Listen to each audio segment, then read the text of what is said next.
Did you know Australia has an active volcano taller than any mountain on its entire mainland?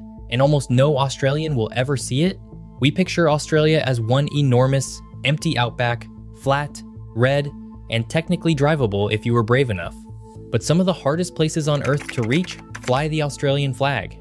A few are sealed off because the ground itself is poisoned. Some sit thousands of kilometers out in the Southern Ocean, closer to Antarctica than to any city. And a couple have been physically stood on by only a handful of humans in all of recorded history. For most of us, Google Earth is the closest we will ever get. Welcome to a list of the most impossible to reach places in Australia and the Outback, ranked from the one you could just barely cross into, to a live volcano at the frozen edge of the map that only 3 people have ever climbed.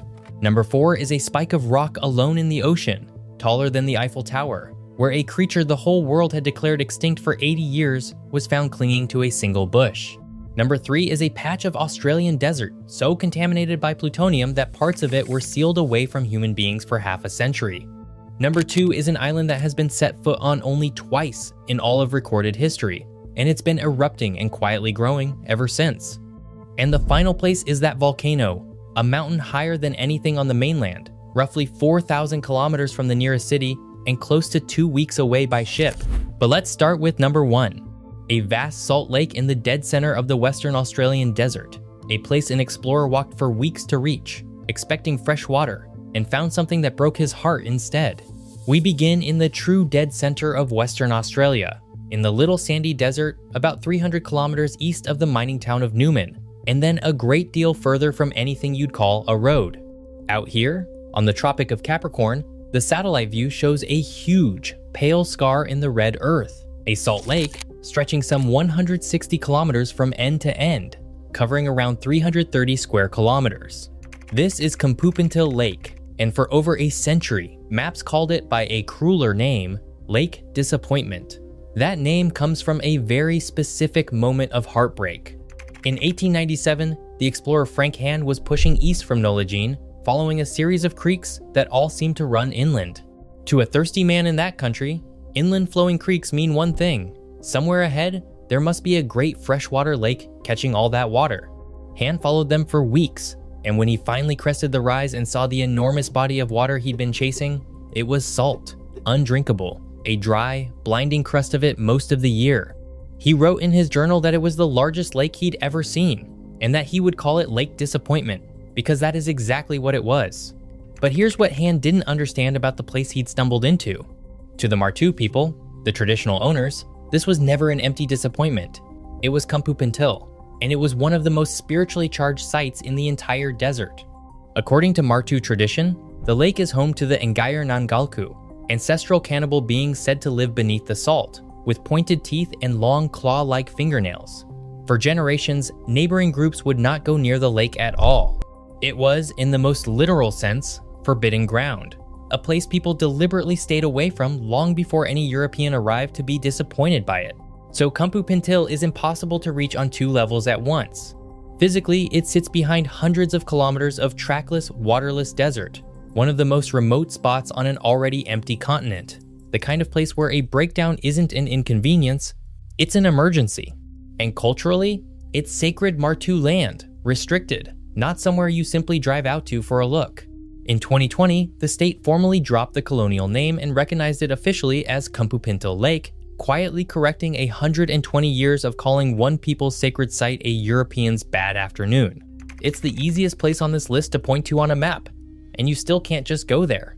From the desert, we travel to the opposite corner of the continent, the steamy, tropical top of Cape York Peninsula in far north Queensland, to a place that scientists genuinely describe as a lost world.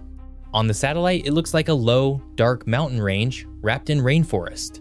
What that image can't show you is that the entire range is built out of boulders, millions of black granite blocks, many the size of cars, some the size of houses, piled hundreds of meters high into a wall that almost nothing can climb.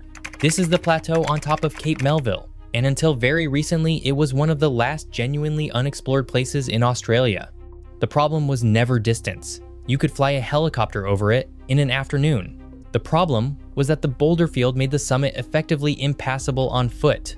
Scientists had crawled around the base of the range for decades, but the rainforest plateau on top sealed behind that maze of giant rocks, had been cut off from the world for millions of years. A cool, moist island of forest floating above the hot lowlands that no researcher had ever properly set foot in. Then, in October 2013, a team finally got in the only way you can, from the air. Biologist Conrad Hoskin from James Cook University and a National Geographic photographer, Tim Lahman, had a helicopter drop them straight onto the plateau. And what they found in just a few days was the kind of thing biologists dream about their entire careers and never see. Living among those shaded mossy boulders were animals completely new to science. Species that had been evolving in total isolation up there, unseen by anyone. The headline discovery was a bizarre, big-eyed lizard now called the Cape Melville leaf-tailed gecko, a primitive-looking, long-limbed hunter about 20 centimeters long, with huge eyes for hunting in the dark between the rocks, so distinct it was described as a living relic. Alongside it, they found a gold-colored skink and a small, blotched, boulder-dwelling frog, also both new to science. Hoskin called it the discovery of a lifetime, and said finding 3 new vertebrates in one spot like that is almost unheard of. That's what Cape Melville is, a place so hard to enter that an entire community of animals sat there, undisturbed, for millions of years, hidden in plain sight on the map, until someone finally dropped in from the sky. Now we move to a place that isn't hard to reach because of terrain or distance. It's hard to reach because for decades, going there could have killed you slowly, and you were not allowed anywhere near it. Deep in the South Australian desert, about 800 kilometers northwest of Adelaide, inside the vast military exclusion zone known as the Woomera Prohibited Area, there is a flat, quiet, scrubby stretch of country with a name that still makes older Australians go cold, Maralinga. Between 1956 and 1963, this was where the United Kingdom tested its nuclear weapons. Not one bomb, 7 major nuclear detonations, across 2 testing programs called Operation Buffalo and Operation Antler, with blasts ranging up to around 26 kilotons, comparable to the bomb dropped on Hiroshima. Mushroom clouds rose over the Australian desert, and the fallout drifted across the country. But the truly insidious damage came from something quieter, hundreds of so-called minor trials, experiments that deliberately scattered and burned plutonium and other radioactive materials across the ground. Those minor trials ended up contaminating the site far worse and far longer than the bombs themselves, because plutonium stays dangerous for tens of thousands of years. And people lived here. This is Anangu land, the country of the Maralinga Tjarutja people, and they were pushed off it so the tests could happen. Families were displaced, moved to a mission far to the south, cut off from their own homelands. Some are believed to have wandered back into the contaminated zone afterward, with no real way of understanding that the ground itself had been poisoned. It remains one of the darkest chapters in modern Australian history. For most of the following decades, Maralinga was simply sealed, a no-go zone. Early cleanup attempts in the 1960s were badly inadequate. It took a royal commission in the 1980s, and then a massive remediation effort finishing around the year 2000 that cost more than $100 million to make even parts of it safe. The traditional owners received compensation and slowly regained access to their land. Today, remarkably, you can actually visit, but only on a guided tour, led by people who know exactly where it is safe to stand and where it is not. And the very last section of the surrounding zone was only reopened to free access in 2014. Maralinga is a place that was made forbidden not by nature, but by us. A corner of the outback that human beings deliberately turned into somewhere no human was allowed to go. From the poisoned desert, we head far out into the ocean, 600 kilometers off the east coast, in the Tasman Sea, to what might be the single most dramatic looking object on this entire list. Rising straight out of deep blue water, with no beach, no shelf, and nothing around it for miles, is a razor-thin blade of black rock that looks almost too vertical to be real. This is Ball's Pyramid, and it is the tallest volcanic sea stack in the world. The numbers are absurd. Ball's Pyramid climbs to 562 meters, about 1,840 feet, which makes this lonely spike of rock in the middle of the sea taller than the Eiffel Tower, taller than almost any building on Earth. It's the eroded core of an ancient shield volcano, worn down over millions of years until only this glassy fin was left standing. It sits alone near Lord Howe Island, and from the satellite it looks like a shark's tooth dropped into the Pacific. Landing on it is brutally difficult, and climbing it is, as a rule, not allowed. The whole area is a protected marine park, and access is tightly restricted, permit only, after climbers in earlier decades treated it as an extreme prize. But the reason Ball's Pyramid is legendary has nothing to do with its height. It's about what was found alive on it. Nearby Lord Howe Island was once home to an enormous, glossy, wingless insect the size of a human hand, the Lord Howe Island stick insect, nicknamed the tree lobster. Then, in 1918, a supply ship ran aground on Lord Howe, and black rats poured ashore. Within a couple of years, the rats had eaten the tree lobster into apparent extinction. By the 1960s, it was officially declared gone. One more species wiped off the earth. Except it wasn't. For decades, there were whispers, climbers reporting fresh-looking insect remains on Ball's Pyramid, 23 kilometers across the sea from Lord Howe. Finally, in 2001, a team scaled the rock at night and found them, a tiny population of tree lobsters, alive, clinging to the underside of a single scraggly Melaleuca bush growing on that vertical wall of stone. Just 24 individuals. That was the entire species, every last one of the world's rarest insect, surviving on one plant, on the side of the tallest sea stack on Earth, in the middle of the ocean. It's one of the greatest back from the dead discoveries in the history of biology, and it happened in one of the only places on the planet the rats could never reach. From here, everything on the list moves south, deep into the wild Southern Ocean, into the belt of water sailors call the Furious 50s. Our next place is a thin green ribbon of land, sitting almost exactly halfway between Australia and Antarctica, roughly 1,500 kilometers from Tasmania in one direction, and about the same distance to the Antarctic coast in the other. Nothing else is out here. This is Macquarie Island. It's a strange, beautiful sliver of a place, about 34 kilometers long and only 5 wide, and geologically, it is unlike anywhere else on the entire planet. Macquarie Island is the only place on Earth where rocks from deep in the planet's mantle, the layer that normally sits kilometers beneath the seafloor, are being pushed up and actively exposed above sea level. You are, quite literally, standing on the inside of the Earth. That's why it was made a UNESCO World Heritage Site in 1997. It's a piece of the ocean floor that got shoved into the sky. There are people here, but not many, and not permanently in the way you'd think. Australia has run a research station on Macquarie since 1948, staffed year-round by a rotating crew that usually swings between about 20 and 40 people, scientists, support staff, weather observers, living alongside enormous colonies of penguins and seals. But here's the catch that makes it so hard to reach. There is no airstrip. None. You cannot fly in. The only way onto Macquarie Island is to sail there, days across some of the roughest seas on the planet, and then transfer ashore through the surf. Macquarie also carries a quiet lesson in how fragile these remote places are. Sealers and their ships accidentally introduced rabbits, rats, and mice, and over a century those pests devastated the island's ground-nesting birds and stripped its slopes bare. So Australia mounted one of the most ambitious eradication campaigns ever attempted on a subantarctic island, a roughly $24 million multi-year effort, and in 2014, Macquarie was officially declared pest-free, its wildlife slowly roaring back. It's a place almost no ordinary person will ever set foot on, and from here, it gets lonelier still.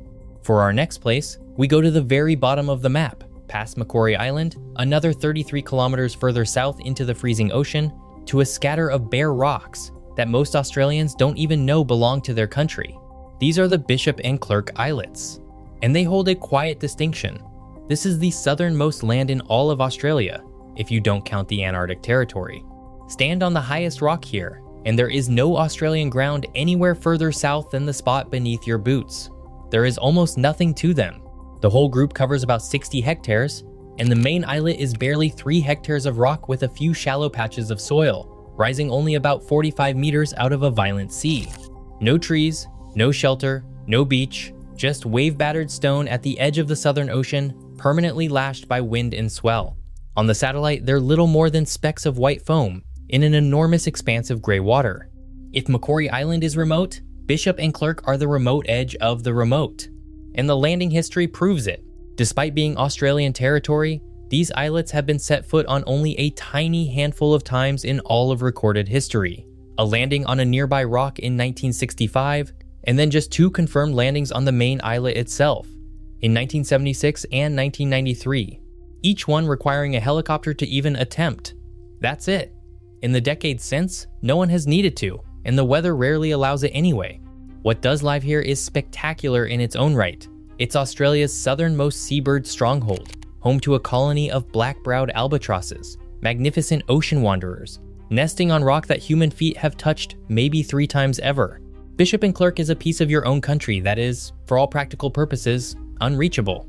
And it's still not the hardest place on this list. Now we cross to the far side of the Southern Ocean, into the freezing waters south of the Indian Ocean, for a place so obscure that it may be the least visited scrap of land Australia owns. It's a small volcanic cluster called the McDonald Islands, and it sits about 4,000 kilometers southwest of the mainland, roughly 75 kilometers from its slightly larger neighbor, Heard Island.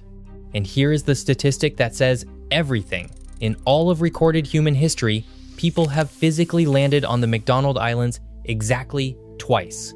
Let that sink in. Not twice a year, twice, ever. The first time was on the 27th of January, 1971, when a helicopter from a French ship set 2 scientists down for a grand total of 45 minutes before pulling them back off. The second and last time was in 1980, when a small Australian team managed a few days of surveys. And that is the complete list of human visits. Since then, every single thing we know about these islands has come from ships passing offshore, or from satellites looking down. No one has stood on them for over 40 years. Part of the reason no one goes is legal. The entire territory is a strict nature reserve, a restricted zone kept deliberately untouched. But part of the reason is that the island keeps trying to reinvent itself, violently. After being quiet for what was assumed to be tens of thousands of years, the main volcano roared back to life in 1992 and erupted repeatedly through 2005. And those eruptions did something remarkable. They physically rebuilt the island. Between 1980 and 2001, McDonald Island more than doubled in size, from about 1.1 square kilometers to nearly 2.5, as fresh lava poured out and even fused a neighboring islet onto the main body of land. So think about what that actually means. There is a piece of Australian territory that has physically grown, changed shape, and merged with its neighbor, and there has not been a single human being standing on it to witness any of it happen. Everything we know about that transformation, we learned from orbit. The McDonald Islands are a place so remote and so restricted that an entire island can remake itself from scratch, and the closest witness is a satellite. And yet, they are not even the most impossible place in their own neighborhood. For our final place, we stay in that same lonely corner of the Southern Ocean, but we turn to the giant standing right next door. Rising out of the freezing water, wrapped in glaciers and cloud, streaked with black volcanic rock, and, sometimes, glowing rivers of lava, is one of the most extraordinary and least seen mountains on the planet. This is Heard Island, and its summit, Mawson Peak, is the climax of everything on this list. Start with the raw fact that shocks most Australians. Mawson Peak is 2,745 meters tall, a little over 9,000 feet, which makes it the highest mountain in all of Australian territory outside the Antarctic claim. It is taller than Mount Kosciuszko, it is higher than any mountain on the entire Australian mainland. And it is not some dead frozen lump of rock, it is the active summit of a living volcano called Big Ben, a huge glaciated cone roughly 18 to 20 kilometers across that has been quietly erupting lava flows almost every year since 2008. A live, ice-covered volcano higher than anything on the continent that hardly anyone alive has ever laid eyes on in person. And the reason for that is distance, genuine, brutal, oceanic distance. Heard Island lies about 4,000 kilometers southwest of the Australian mainland, roughly 4,100 kilometers from Perth, adrift in the Southern Ocean far closer to Antarctica than to any city. There is no airport. There is no harbor. There is no settlement. The island has never had a permanent population. To get there, you sail on an expedition ship through some of the most dangerous seas on Earth, and the voyage from Australia takes close to 2 weeks. When you finally arrive, you're met by savage weather, no shelter, and a mountain buried in ice and crevasses. Which is why the summit statistic is almost unbelievable. Everest is climbed by hundreds of people in a single season. Mawson Peak, the highest point in Australia outside Antarctica, the top of a live volcano, has been successfully reached in all of human history by 3 expeditions. 3 in 1965, in 1983, and once more at the turn of the millennium, in 1999 to 2000. That's it. More people have walked on the moon in some years than have ever stood on top of Australia's tallest volcano. The whole territory was made a UNESCO World Heritage Site in 1997 precisely because it is one of the last truly wild places left. A pristine subantarctic wilderness, actively volcanic, essentially untouched. Heard Island is the perfect ending to this list because it breaks the story we tell about Australia so completely. This is a country people imagine as sunburnt, flat, and empty, a place you could drive across if you had the nerve. And yet, its highest mountain is a glacier-covered, lava-spewing volcano, thousands of kilometers out in a frozen ocean that only 3 groups of humans have ever climbed. For every single one of us watching this, there is no road, no flight, and no realistic way there. Google Earth is, genuinely, as close as we will ever get. What's strange about this whole list is how completely it rewrites the picture most of us carry of Australia. We think of it as the empty continent, one big, flat, reachable outback with some beaches around the edge. And yet, here they are, a sacred salt lake behind hundreds of kilometers of waterless desert, a plateau sealed off by house-sized boulders where new species hid for millions of years, a stretch of ground so poisoned by nuclear tests it was locked away from human beings, the tallest sea stack on Earth guarding the rarest insect alive, and thousands of kilometers out in a frozen ocean, a live volcano taller than the mainland that only 3 people have ever climbed. Some of these places are impossible to reach because of distance, some because of danger, and some simply because we decided no one should. But all of them are Australia, the parts of it that were never really conquered at all. So out of all of these, which one would you most want to see with your own eyes, if you could actually get there? Let me know in the comments. And if you enjoyed this one, check out my videos on the most impossible to reach places in Europe and the islands and mountains you can only find on Google Earth. Thanks for watching, and I'll see you in the next one.